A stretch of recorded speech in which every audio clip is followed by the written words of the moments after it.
వంటి కన్నులు కలవాడు. ప్రతి ఒక్కరూ ఆకాశం వైపు చేతులెత్తి పరిశుద్ధాత్మ శక్తి మన మధ్య సంచరించులాగున ప్రతి ఒక్కరూ ప్రార్థన చేద్దాం.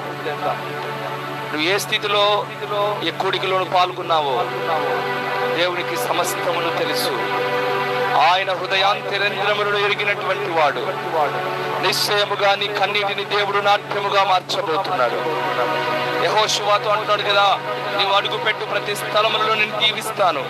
నీకు మోషేకు తోడైనటువంటి దేవుడు నీకు కూడా తోడై ఉంటానని దేవుడు వాగ్దానం ఇచ్చాడు. పిల్లరా, వాగ్దానం ఇచ్చిన దేవుడు నెరవేర్చుటకు సమర్థుడు.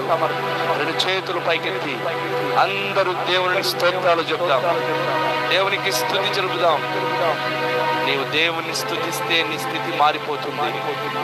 ఇంతవరకు నువ్వు ఇంకా నామమాత్రం క్రైస్తవ జీవితంలో ఇంకా జీవిస్తున్నావేమో, అయితే